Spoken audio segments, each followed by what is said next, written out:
Hi, welcome to the Storytime Society. I'm so happy you're here. I'm so glad you're alive. I'm your host, Jamie, and we're going to get into this episode where I am going to be reading you guys Reddit stories about weird sibling relationships, okay? So there's about 4 stories here. So get your drinks out. I have my clear protein drink, it's so delicious. And let's dive right into the first story. The first story is titled, I Think I Effed Up by Finding Out I've Been Accidentally Dating and Sleeping with My Half-Sister After Taking a 23andMe DNA Test. Ooh, yikes. Okay. I just found out a few hours ago, and my girlfriend and I are currently a mental wreck. Quick background, my girlfriend, I'll refer to her as Sarah, and I have been dating for a little over a year, and our relationship has been going very well. We both happen to come from the same town and met each other in college after being introduced by a mutual friend of ours. Here's where the F up begins to unravel. Last year for Christmas, Sarah decided to come over and stay with me at my apartment for the holidays. I also had decided not to go home for the holidays either. Plus, all my other roommates were back home visiting family, so we had the whole place to ourselves. It was perfect.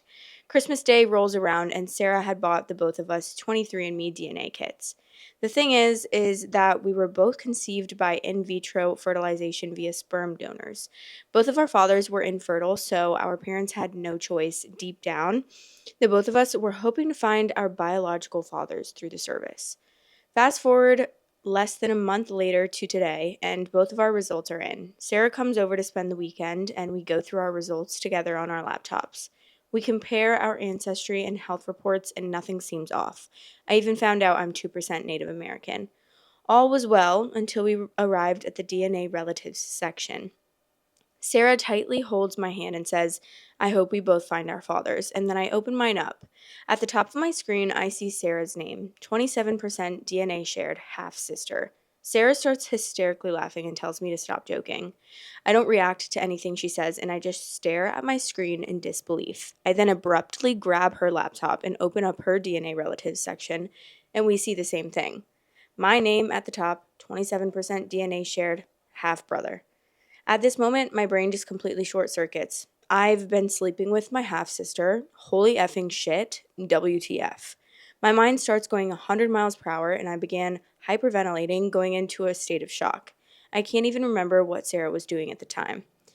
It's been it's pretty self-explanatory by now, but for those of you who don't understand how we could be related, it turns out our moms were probably both fertilized by the same sperm sample. What are the odds, right? The fact that we're from the same town certainly increased the odds, but still. 6 hours later, just typing this entire post makes my body shiver. There are no words I have to express what my mental state is now.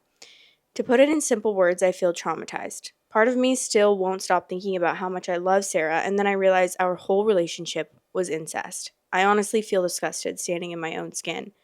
I've even been contemplating unaliving. Sarah and I haven't talked at all since going into shock. Right as I'm finishing up this post, Sarah has grabbed her stuff and left my apartment a few moments ago. I'm probably not going to respond to any of your comments and questions for now, and I honestly want to be left alone in the corner of my room. I really just needed a place to vent all of this. Okay, that's a whirlwind. Geez.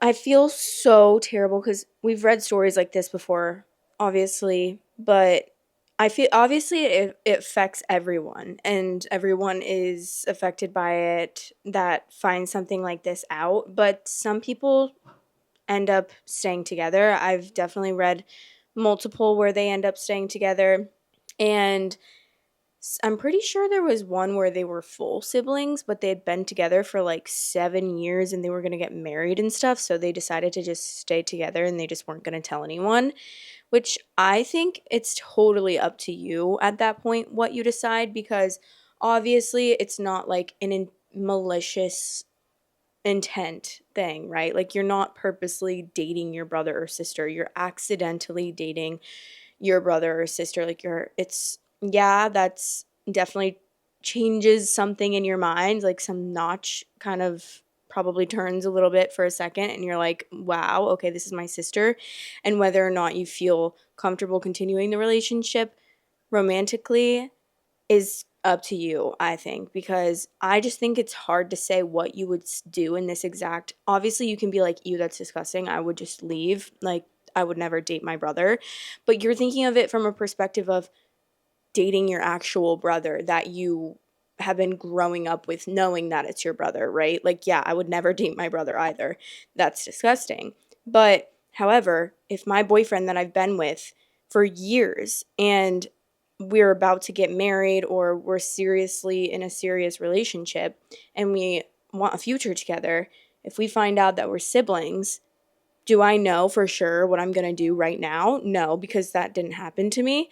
So it's not like I can fully say, like, that's disgusting. You guys need to break up right now. I just think that it's up to you and how you handle it. Obviously, there are different ways that you will have to live your life now because I don't think I think it's like, you're teetering on a line. Obviously, you have to figure out if you want kids, you're probably going to have to do it in a different way and not the traditional way because you aren't going to want to risk like having kids together and possibly having like problems with the children and their health. But let's read some relevant comments. Someone said, oh, also, they did provide proof. They provided a screenshot showing their shared DNA. And he said, I think the best way for Sarah and I to heal is to go back home to our town and see how this all began with our families. Only then will we be able to accept the reality. I'll post more updates and things. Okay, so actually, let's read this edit because there is an edit. And it says, my mates just came home and are giving me support. And then there's edit 2 and it says, rip my inbox. Thank you all so much for sharing the support. I just logged back in and I didn't really expect this post to blow up. Last night was rough. Sarah's friend and roommate called letting me know Sarah was home. As of now, Sarah and I still haven't talked, but after a night of thinking, I believe I've come to terms with what we've discovered. For those of you who still think it's fake, and I honestly wish it were, here's a screenshot showing our shared DNA. I think the best way for Sarah and I to heal is to go back to our town and see how this all began with our families. And then yeah, so there's proof, which, I mean, I always just assume, like, I hope that it's real because you're posting a detailed story on Reddit. So, obviously, yeah. But, that's just wild. Okay, some relevant comments. This person said, how small is your town? The odds of a couple both having parents with fertility problems who went to the same sperm bank and used the same sperm sample is so unbelievably small. They said, our town has a population of 40,000, and both of our parents had to go to a clinic one state over. I still can't contemplate the odds of this happening. I can't either. That's like how big my hometown is. I'm pretty sure mine is like 35,000. So that's just crazy. Okay. Someone said, I'm a moderator of 23andMe, and you guys have no idea how common these types of events are. Not this type specifically. This one is a first, but generally non-paternity events and other family scandals are the most common. I swear we can't go a day without having at least 4 posts about people finding out their fathers aren't their bio dads or some other family drama. And as for OP, I'm so sorry you have to go through this, and I know this is painful to go through. I would recommend you rest until you're feeling well enough to talk to anyone. Please don't hurt yourself, and please call the suicide hotline if you are ever considering. Don't hesitate to reach out for help and try to find support groups for these types of things. If at any time you feel like your mental state is rapidly deteriorating, don't wait. Get help, talk to someone, friends, family, etc. Okay, let's read the update. So there's just one update. Sorry, I can't stop yawning, and I know that I'm probably making you yawn, and I'm sorry. There's just one update for now, and it's titled, I think I effed up by finding out I've been accidentally dating and sleeping with my half-sister after taking a 23andMe DNA test. Update. First things first, just wow. I can't thank you all enough for the support, through the kind comments and messages. I wish I could reply to all of them, but there are just too many. I'll answer some common questions I received towards the end of the post, but I'll first start with where we left off. After a long, dreadful night full of surprises, I woke up the next morning questioning everything. I called bullshit on the test and immediately called Sarah. She picks up telling me she's already booked an appointment with a genetic counselor. Good, we're both on the same page. The next day, we meet with the genetic counselor specifying in patients who take tests with commercial companies. TLDR of what she said was, while the ancestry reports can be interpreted with a degree of skepticism, DNA matches are determined directly through the raw DNA data, meaning the connection is either there or isn't. We asked if there was a possibility that it was contaminated when we asked if there was a possibility that we contaminated each other's samples. She said that our samples would have been flagged by the system. Apparently, that's easy to spot. Even if our contaminated samples magically made it through the system, we would have been shown to be sharing completely identical segments, while 23andMe showed we only share half identical segments. It was basically confirmed by a specialist at this point, and the same feeling of dread I had the other night began to set in again. My friend called an hour later telling Sarah and I to upload our raw data to a third-party DNA site online as extra confirmation. We did just that, and surprise, surprise, we're shown as being half-siblings. Sarah and I spent the rest of the day calling both of our parents and explaining everything. We all came to the conclusion of Sarah and I taking a weekend trip back home to see how this all started. This idea came to me the same night the whole ordeal began. Ever since that night, Sarah and I, understandably, haven't been the same. I've been trying to mentally cope with my emotions. The logic part of me is telling me incest is bad, not right, break up, while emotionally I still love Sarah. I'm having this constant battle in my head, and I'm sure Sarah is too. All of this was especially apparent when Friday rolled around. We both packed our bags and hopped into my car. During our entire drive up north towards home, not a single effing word from the both of us. 5 hours later, we finally made it to Sarah's house, the agreed meeting destination. Right before we exit the car, my brain decides to short circuit. I grab Sarah's hand and lean in to kiss her. She stops me, looks me in the eyes, and after a brief pause while teary-eyed, says, "No matter what the outcome of this will all be, I'll be leaving having gained a brother." Wait, I'm so sorry, guys. I'm so sorry. What is happening? Okay. That had me hard. Oh my God, that is not what they said. He said, that hit me hard. We both hug each other and start crying. For the first time in nearly a week, I felt some kind of relief while simultaneously thinking, what the F is going on? Sarah and I, both being the emotional meatbags we are, stop hugging and head inside before one of us mentally breaks down again. 2 hours later, my parents arrive, and we all sit down and formally meet for the first time. Oh yeah, did I forget to mention how this is the first time both my parents and I are meeting Sarah's family? Imagine how effing awkward that shit is. I'll spare you all the cringeful details of all of us trying to make the whole situation a normal conversation. Both of our mothers brought the sperm donor IDs. For those of you who don't know what that is, when a woman has received a sperm donor sample from a cryobank, it comes with an ID that is unique to that specific donor. Our mothers compared the IDs and they're a match. Sarah and I were conceived from the same donor, which we had already guessed to be the case. The rest of the night was spent discussing what to do going forward.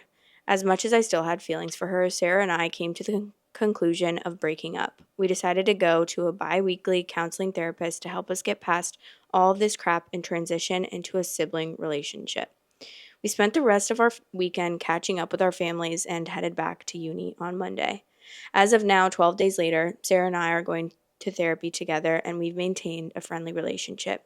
Still keeping in touch throughout the week. Mentally, we're both much better, but still have a long way to go. It's too early to tell, but I have hope for the future. Okay. There's a little Q&A at the end of this, so we're going to read that. Question, when were you both conceived? We were both conceived a month apart and born 5 weeks apart. Question, do you guys look anything alike? No, not really. The only thing we have in common are somewhat our similar noses. Question, what were your ancestry results? I don't know why this was a really common question I got through PM, but here you go. Oh, and then it doesn't say anything else, so. Question, what town are you both from? Answer, no. Question, why do you both care? You should stay together.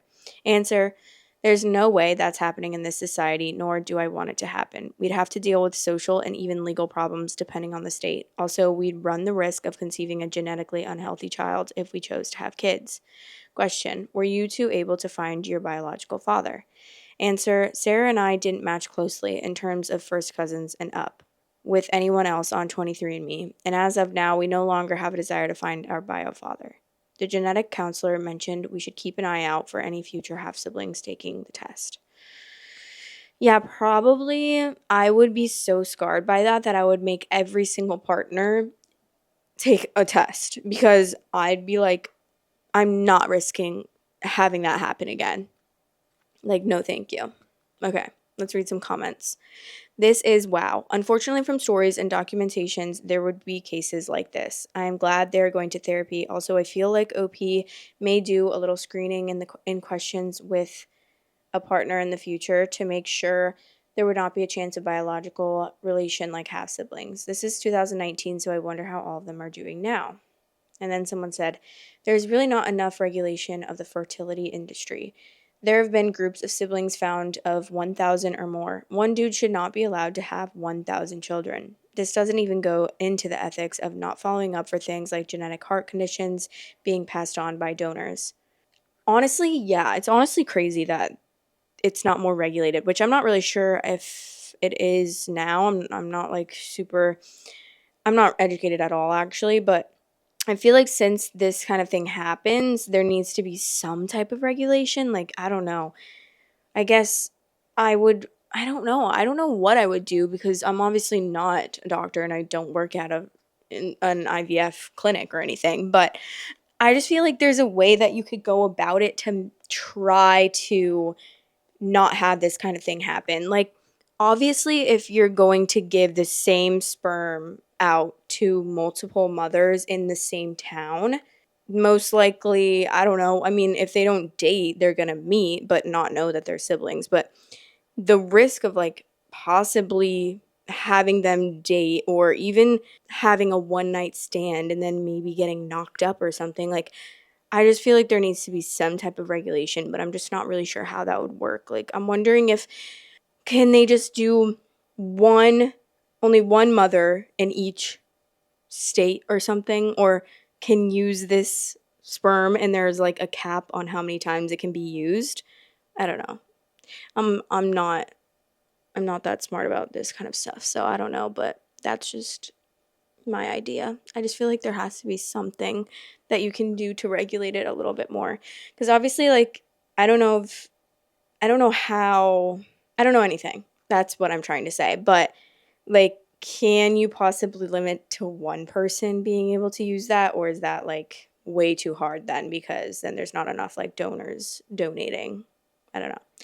I would like to research that a little bit more. That would be definitely very interesting, but dang, that is just so rough. And I hope that they're doing okay now. Obviously, that was in 2019. So hopefully, they've moved on and they've found new partners that aren't siblings. But I don't think that I can really say, like, oh, that was the right decision. I think that it's really based on whatever, because that's just such a rare thing to go through. So, like, I just feel like it's not right to be having a for sure opinion about it, you know? And I feel like as I've read more of these stories, I feel like I've gotten more empathetic with it because I've just thought a little deeper into it and trying to think about how I would feel, but then realizing like this is such a rare situation and it will never happen to me. So I can just not, I can't fully say like what the right or wrong thing is. And I don't think there is anything right or wrong. I just think that obviously, like, if you did decide to stay together, I don't think that it would be right to have children, which they obviously recognized. So if that was something that you was like a deal breaker for you and you really wanted to have biological children, then I guess that would kind of make your decision for if you wanted to stay together or not. But anyways, let's move on to the next story. The title of the next story is, sorry, I gotta sit up. Am I the asshole for not accepting my sister's relationship with my ex despite her having cancer as a teenager? My 25 female father married my stepsister's 23 female mother when I was 4 and she was 3. We lived together most of our lives and were family. She and I were extremely close. She developed cancer when she was 14, and I was sick for about 2 years. She's since made a full recovery. During that time, my parents became understandably overprotective. They also asked a lot of me. I quit my extracurriculars so I could get a job. The money went towards her medical bills, and so I could drive her to appointments. I didn't go to dances, and any fun activities I did needed to include her. I did almost all of this willingly, the exception being having to quit my high school volleyball team. I did throw a bit of a tantrum about that, but was swiftly punished, and I think having one emotional breakdown was pretty chill given the circumstances. Anyhow, I go to college and meet my ex. We'll call him Ben. When I'm a junior, we fall in love, blah, blah, blah. He and I move in together when we graduate, so we've been living together for about 3 years. We were serious until July when I walked into my bedroom and saw him sleeping with my sister. I broke it off, tears were shed, he moved out, etc. My sister apologized at first, but then backed off. I thought she was giving me space, but last week she called and asked if we could meet up. She told me that she and Ben were in love and were just telling me as a courtesy before they started posting photos online. Distraught, I left her in the restaurant by herself and did not pay my portion of the bill. She later Venmoed me asking for the money. She told my parents, who then called me to their house, telling me how disappointed in me they are for not supporting my sister's relationship with Ben. They brought up the fact that because she had cancer as a teenager, she never learned proper social etiquette and has a hard time meeting people. I don't buy this, in part because I've seen her socialize just fine, and since we spent a good chunk of time together while she was sick, that would also mean that I should have bad social skills as well, by that logic. They then told me that if I don't accept my sister and Ben's relationship, they may have to go no contact with me. I reminded them that I'm also their daughter and they should understand my point of view, but they are adamant that this is about me being jealous of her. For the record, I'm not jealous of her. I'm not upset that Ben picked her over me. I'm sad about the end of the relationship and I do feel betrayed. But Lord knows that I don't want to be with a cheater. What I'm upset about is the fact that my sister chose Ben over me, that she slept with Ben knowing he and I were in a long-term committed relationship and continues to be with him knowing how much it hurts me. Now, no one in my immediate family is talking to me, and I'm getting messages from aunts and uncles and cousins telling me that I'm an asshole and a selfish bitch.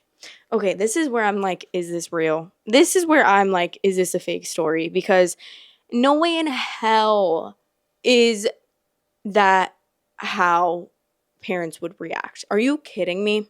Is that serious? Parents saying that she's selfish and needs to accept their relationship after she just found her sister sleeping, having sex with her boyfriend. What?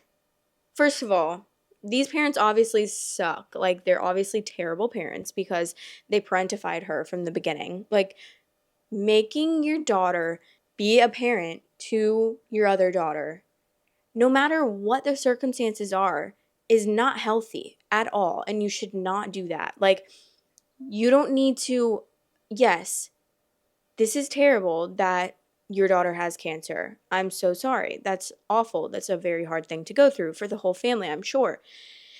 But it's also just as terrible for the sister to have to give up her whole entire life for her other sister. Like, also not on her own terms. She's not doing that out of the kindness of her heart, which I'm sure she did things out of the kindness of her heart. But I'm just saying that I'm sure she would much rather have, as a teenager, want to do her extracurricular, do sports, hang out with friends, have a regular childhood, a regular upbringing, which obviously you can say the same for the sister with cancer, but unfortunately, that is unfortunate circumstances, yes, but that doesn't mean that you need to just completely bring the other sister down with her. Like, if anything, that's going to make her resent the other sister and, like, probably hate her because she gave up her whole entire life. And then not only that, but now she has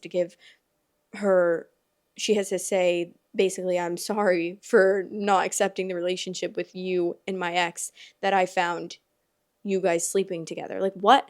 This is a mess. It's a mess. I mean, okay, like, They're saying that they're gonna go no contact. No, girl, you go no contact, because these are literally the one of the worst parents I've ever heard in my life. Like, genuinely, if my parents did this, bye. I would never be in contact with them again. And I think I'm floored that multiple people aren't on her side. I'm floored that she's getting messages from her whole entire family saying that she's a selfish bitch and an asshole.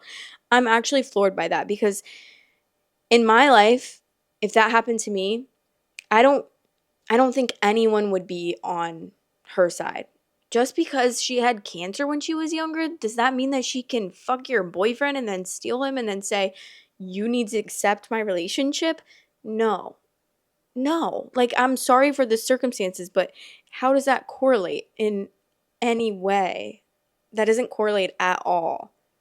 And the fact that these parents made this girl suffer and give up everything is even worse. It's like the cherry on top now that they're like, okay, we're gonna go no contact with you if you don't support this relationship. I'm just baffled. I honestly have no words. Like, I have no words to describe how crazy that is to me. Okay. There's an edit and it says, "Thank you everyone so much for your comments. This has gotten more attention than I expected and I'm having trouble keeping up. So if I don't say thank you, then thank you. I've been given a lot of food for thought. To be honest, while I've had moments where I've been resentful or upset about my teenage years, I've always thought that I did the right thing for my sister and for my family.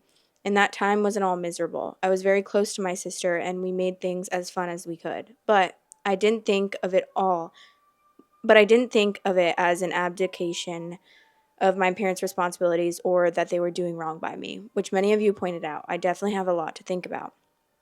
Thank you again for making me feel less crazy about all this." Yeah, I think you have, honestly, the best case scenario here is that you go see like a trauma therapist and actually work through your trauma, because obviously if you don't realize that this was wrong and that they weren't doing right by you, raising you like this, that's like step one. And then you can work through everything else. I mean, you're obviously a very kind person and a very selfless person at that, because to honestly be positive about it as well, like in this edit, she just seems so positive about it, is very endearing. And I admire that about her, because I can't say I would be the same. I can't say I would react the same.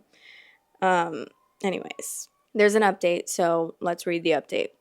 "Am I the asshole for not accepting my sister's relationship with my ex despite her having cancer as a teenager?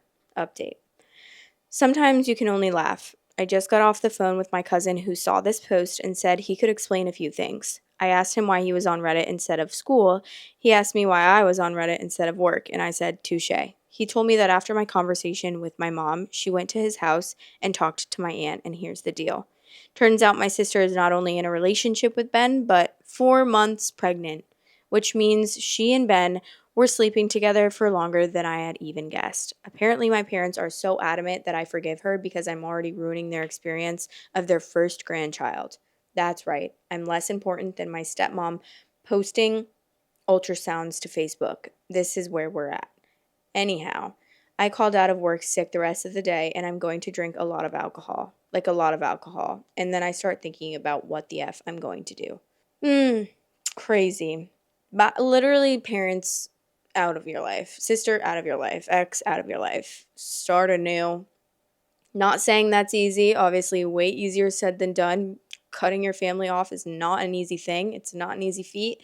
But I truly think that it would be the best decision, especially if they can't understand what's wrong in this scenario. And they're truly, I understand supporting both of your daughters. And like, obviously, you're still going to love both of your daughters. But to say that the one that's the victim is in the wrong and then being on the other girl's side who is the perpetrator is so messed up. Like, I feel like what you do is you can still support both daughters, but you just obviously have a talk with her. Obviously, there's nothing that she can do now. She's 4 months pregnant. So there's really nothing that she can do. So I understand if you're like, we need to accept this relationship, but that doesn't mean that you say you need to accept this relationship as well. I think you talk to both daughters separately. You talk to the pregnant one and you're like, obviously this wasn't right of you. I think that morally this was wrong, but there's nothing that we can do now. You're pregnant and we want to support you through that. So as long as you understand what you did was wrong and then you find it in you to apologize to your sister for what you did, even if she doesn't accept your apology, then I think that, whatever, we can move forward with this life. And then talk to the other daughter and be like, I don't agree with what she did. I don't think that it was right at all. I don't think she did right by you morally. I think it was wrong completely. I think she needs to apologize to you. And it's okay if you don't accept her apology. It's okay if you don't accept the relationship. But let her know that you're going to support the other daughter as well, because that is your daughter and she's pregnant and she's going to need your support.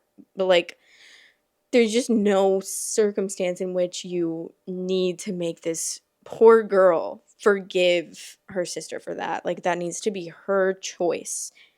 And if she wants to end up forgiving her, that's her choice. But to say that she's an asshole, bitch, selfish is crazy. Okay, some of the comments.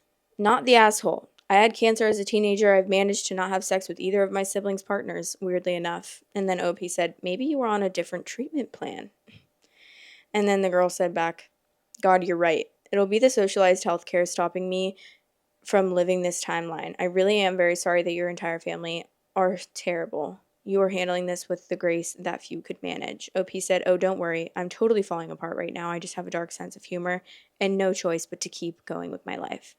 That's great outlook on life, honestly. So, so great, because the way that I would be fuming. It would be actually insane. I love that I just went to her profile though, and there's a 9 month ago update, and it says, a little update, I'm engaged, which we love for you. That's all that we could wish for, honestly. Thank God. Okay, I just found another update, which I wasn't aware of until I just went to her profile, so we're going to read this one. Update 2, am I the asshole for not accepting my sister's relationship with my ex despite her having cancer as a teenager? I was asked for an update and thus here I am. 2 things to clarify before I update. 1, I didn't have a shitty childhood. The favoritism started with my sister's diagnosis. I moved out soon after and have been pretty independent since then. Not saying that how my parents treated me during those years were okay, but I wasn't Cinderella. 2, I did not drink myself into oblivion. I had 2 white wine spritzers, but I appreciate the concern. Anyhow, to the update. I got in touch with my sister and asked her to meet up again at a park. No bill involved. I asked her if she was pregnant and she told me the truth. She said she wanted us to still be in each other's lives and that she wanted me to be in her baby's life. A Redditor, and I forget who, I'm sorry, mentioned that she may ask me to be the godmother, and that person was correct. But as many of you pointed out, if I didn't cut her off, I'd just become her bank and daycare employee. So I told her I could no longer be in her life, and I left her crying on a park bench and felt like the shittiest person in the world. I emailed my parents and told them how betrayed I felt, and that I'd be cutting off contact with them. To my stepmom's credit, she apologized. She explained that she never thought my sister would live to have kids, and that she let her emotion over that get the better of her. Understandable. My dad said nothing, which is honestly what sucked the worst about all of this. Ben tried messaging me from a burner account for the first time since the breakup, but I blocked him without reading it. I didn't go nuclear and post the story to Facebook as some suggested, but I sent an email to the extended family members who I care about. I explained the situation and how I'd be distancing myself from my family. Some have made it an us versus them situation, and as much as I appreciate the support, feeling like I'm in some valiant battle just makes me feel more tired. So I haven't been talking to much of anyone in my family. I feel lonely and crappy, but I think I made the right decision. Anyhow, not the most exciting update in the world, but hopefully everyone knows that I'm not dead. I do really appreciate the support I've gotten. It made me smile during a really shitty time. And hey, if anyone in the greater Boston area wants an extra guest at Thanksgiving, let me know. Wait. Oh. I wonder if she ended up going to someone's Thanksgiving. Obviously, that's I don't know if I would recommend going to a random person on Reddit's Thanksgiving, especially in this day and age when we know that it can get a little scary out here. Like, honestly, ever since I feel like, well, obviously bad things have always been happening, but I feel like since the internet and since like movies and stuff, we learn about more of the stuff that have been happening. And like the Craigslist killer, I watched the documentary on that and that scared the living shit out of me because the way that I was so bold when I was younger, just like meeting anyone off the internet and just being like talking to them all the time and making friends with them and then like meeting up with them, like what? What? Are you okay? Also, obviously, I didn't have much parental supervision, so that could have been easily stopped if I had a little bit more parental supervision. So, definitely, I feel like, I don't know, I'm nervous about how I'm going to be in the future as a parent because I feel like since I know how I was when I was younger, having no parental supervision and doing just insane baloney activities that I just thought like I was invincible. I don't know. Me and my friends would hang out on the roof. Like there was the window outside of my room went straight to a little like part of the roof on my house and we could just like step outside of my window and hang out on there. And that's crazy for like a middle schooler to do. I think that's crazy.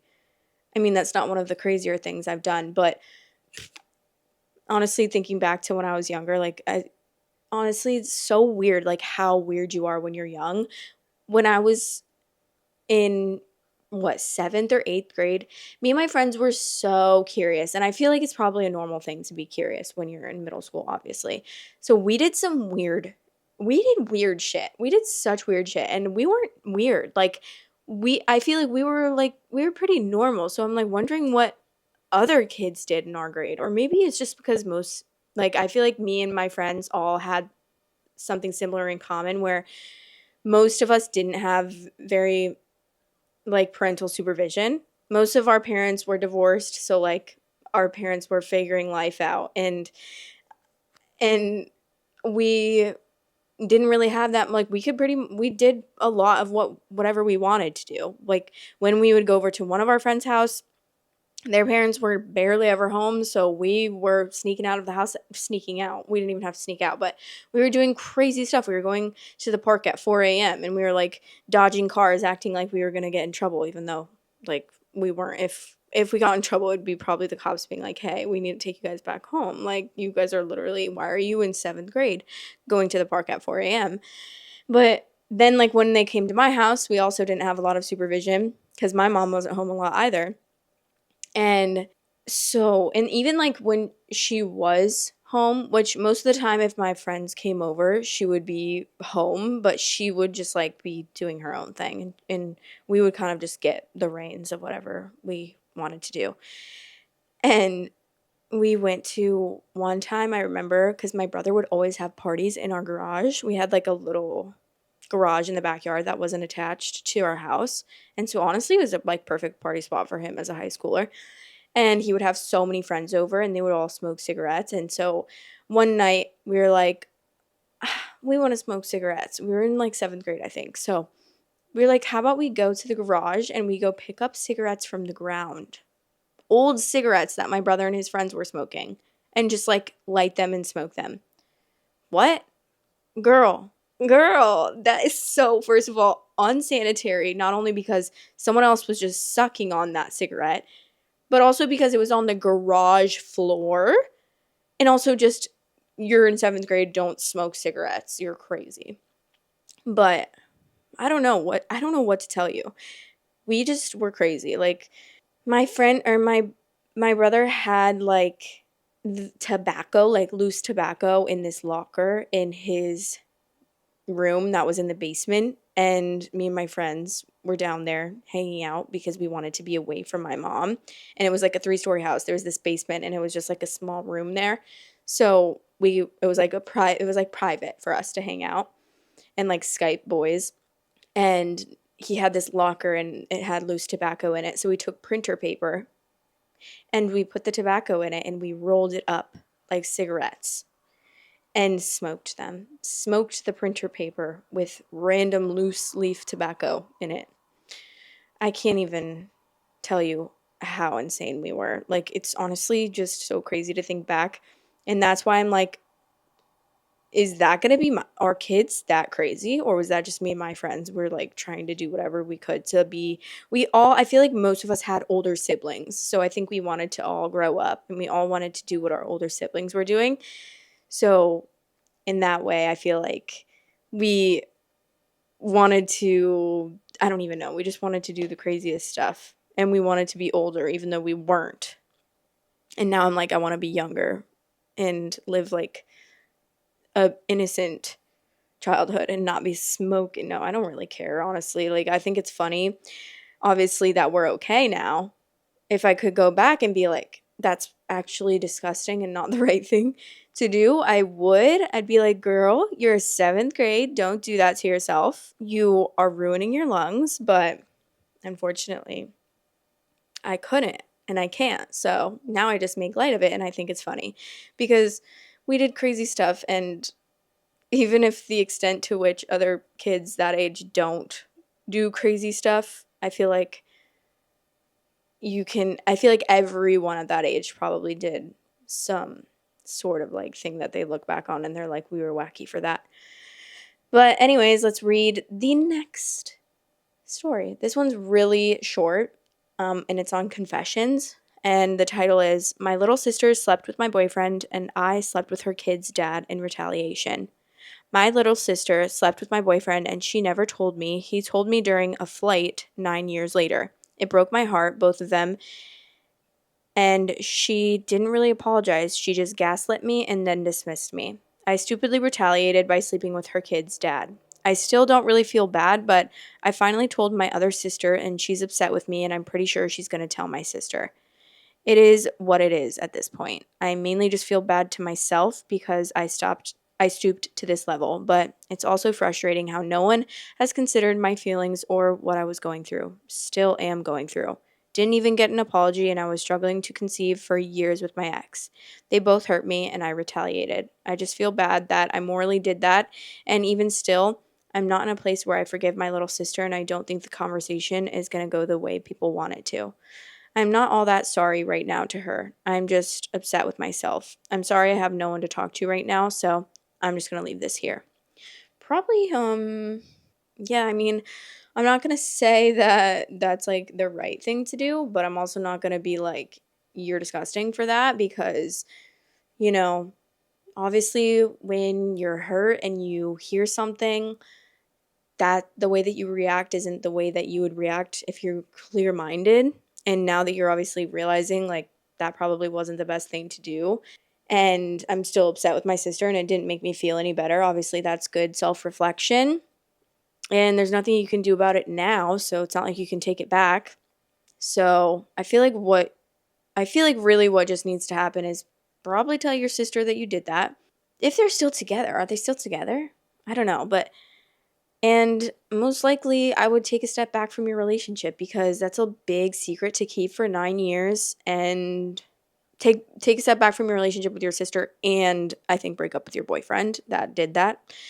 And yeah, it's not going to be the easiest feat, like that's for sure. That's a really hard thing to go through, and then not only that, but to have to like process the fact that you retaliated in that way, and now you're like feeling like a bad person, even though you're the victim in the first place. But then you did that, so it's like hard. It's like I feel like it's a moral battle in your brain because you're like, obviously probably shouldn't have done that, but I was pissed and you did that to me, so whatever. I can see where she's coming from.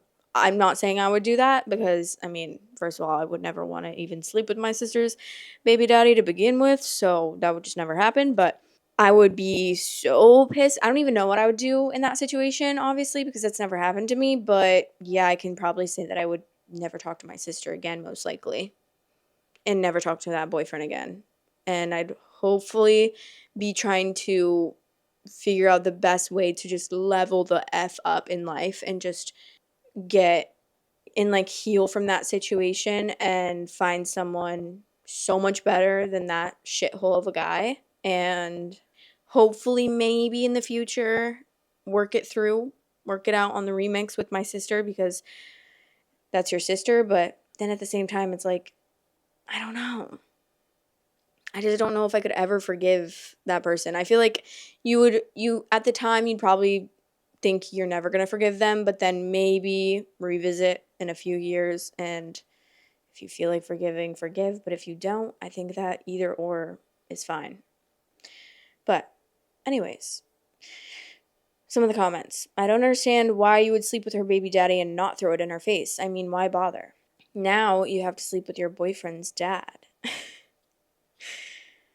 Who will the boyfriend's mom sleep with to retaliate? Her own son? Oh my gosh. Sounds like you have a super healthy family dynamic. And someone said, came here to say this. Your man's trash, honey. Go find another one. Or go find a better one. Classy all around. If this didn't take place in a trailer park, I'll be disappointed. I'm OP's dad, and to get back at them, I'm sleeping with both of their boyfriends. Roll Tide, bitches. Someone said, I get it. It wasn't the healthiest thing to do, but it makes sense. Their betrayal isn't 9 years ago when the events happened. The betrayal was when you found out, compounded with the years of lies. Tea, sis. That's good. Truth, the truth is, sorry, why? Am I okay? Computing. The truth is, it probably wasn't only one event, and she still doesn't feel guilty about it. So absolve yourself of guilt. You did what you did to feel better after a double betrayal, and really a triple betrayal when you consider the time aspect. I'm sorry this happened to you. Honestly, choice intention 926, you are so right. All you were trying to do in that situation was try to make yourself feel better and be like, now we're even. But obviously you realize that it didn't really make you feel any better. And as much as that sucks, it happened and you can't take it back. All you can do is try to heal and move on from the situation and hopefully find a better partner. I think that's crazy that was 9 years ago. 9 years is an insane thing. Because what else has happened in that 9 years if he slept with your sister? Like, I'm sure he slept with other people. There's probably no doubt about that, to be honest with you. But that's a lot to heal from, especially betrayal from your own family member. That's just, like, one of the hardest things to get over because you can expect that from a partner. And not that you should expect that from a partner, but I'm saying, like, that's the reality of life and relationships, and those things happen. And obviously, you're not the only one that it's happened to. Like, it happens every day. It's happening right now. As we speak, someone is cheating on their girlfriend. Someone's cheating on their boyfriend with their brother, their dad, their mom. Like, crazy to think, but honestly, multiple people are doing it right now. We don't know. I wonder what the statistic is. Like, how many people a second are doing that?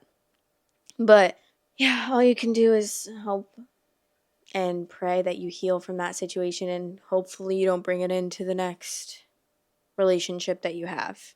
But that's the end of the story time. We're going to move on to, we're not doing the advice segment this episode. I'm just going to chat with you guys a little bit and kind of update you, life updates / I don't know, whatever comes about in my mind as we talk, because sometimes I randomly think of something that I want to talk about.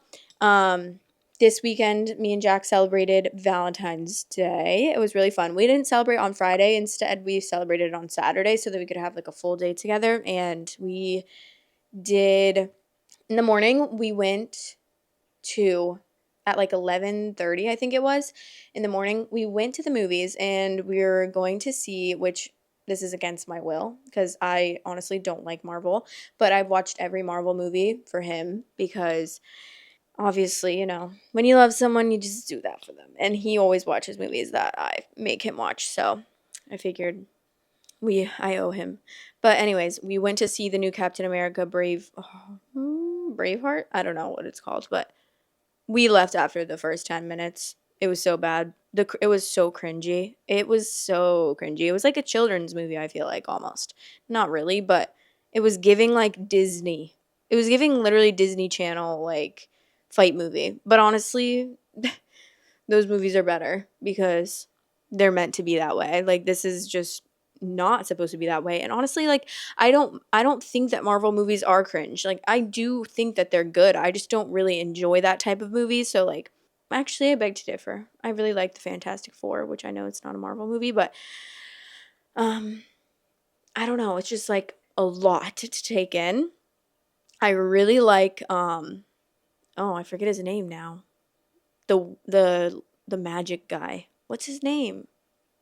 I can't believe I forgot. Doctor something? I don't know, I forget, but those are my favorite Marvel movies probably because I like stuff like that. I like the witchy like magic stuff, but I'm not a huge fan of action and fighting, and I know fight scenes are like a huge thing in those movies. Like that's a big reason why people like that because they're like, "Ooh, that's cool. That's cool." The way that they're fighting and flying around and stuff, but I just don't love that kind of stuff. But I support him. So I was like, okay, fine, I'll go. And then we both looked at each other and we were like, this is so bad. So we left and then we went to this little cafe to get a coffee. And it's a really cute little yummy cafe. We just shared a coffee because we already had coffee and breakfast that morning, but it's so expensive. It's crazy. It was like $9 for a latte, which obviously that's like the norm these days, but it's just a little crazy. And then after that, we went to the store, we got some snacks. And then we went to the beach and brought our snacks to the beach. And we stayed there for a few hours and then we came home, we got ready and we went to this little like food truck festival thing. I don't know. Not it wasn't like a really it wasn't a festival, but there was like a live band and then there was like 7 food trucks in this like little grass area and we got some food. I haven't eaten unhealthy in so long because I've been doing like my healthy eating for the past like 45 days. So I gave it to myself. I was like, why not? There's really nothing healthy to eat here anyways, so let's just go crazy. So we got pizza and we got chicken strips and a burger, which I only had one bite of. But because he ate that thing so fast, I was like, I wanted another bite of that. And then he was like, oh, I feel so bad. I, I was eating it so fast, I didn't realize. But yeah, so, and then we went home and kind of just chilled for the rest of the night. But it was really nice to have a little day together. But I've been like kind of PMSing because I'm going to start my period. So I haven't really been in the best mood. Like the past, I don't know, 5 days, I feel like things just annoy me quickly and then I'm like, ugh. And I just am like, whatever. But I haven't started my period yet. I was supposed to start it yesterday, but I can feel it coming because my boobs always get so large and so sore. And I just have like, I always wake up with cramps and stuff, but I'm just waiting for it to start. So we'll see. So yeah, that was my weekend. On Sunday, we played pickleball, which was yesterday. And then we had lunch with his mom and sister at our house. And then we had dinner at our house as well. So we had salmon and we watched the SNL like live thing that or the 50th anniversary thing and it was so long. It was good. Like it was funny and I was engaged basically the whole time, but it was literally like 3.5, 4 hours. We stopped watching after like 11:15 because we needed to go to bed. But like I'm like, how many sketches can you come up with? Damn. You guys are crazy for that. But there was a lot of funny stuff, but then there's like I'm not a huge fan of SNL. Like I can appreciate some of the sketches, but I'm not that big of a fan of it. I feel like I think it just depends on who you are. Obviously, like a lot of people love SNL, but I think a lot of them for me personally, sometimes they're just cringe and then sometimes I think they're funny and I'm like, "Oh, that's funny. That's cute." So, yeah, not to say I'm like a comedy critic or anything cuz God knows I can't make a joke to save my life. I can't make like a skit. It would be so dumb.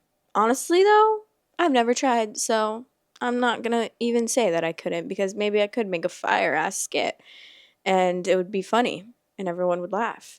But obviously there's going to be people that don't like things and that do like things and that's just the nature of the world. But yeah, I'm trying to think of other things that I have to update you guys on because I have my pop culture podcast, which me and Sam are like working out the kinks for because we changed our name. It was Gossip Girls. Now it's on to nothing because we're like, why did we pick Gossip Girls? It's the least unique name. We literally stole it, and that's terrible. So we changed it to On to Nothing, and we're gonna do mostly pop culture, but then we also want to tie in, like, I don't know, just a little bit of our own, like, dynamic and talking about things that we want to talk about as well. So probably like half and half, but I'm gonna link it in the description below if you ever feel like watching.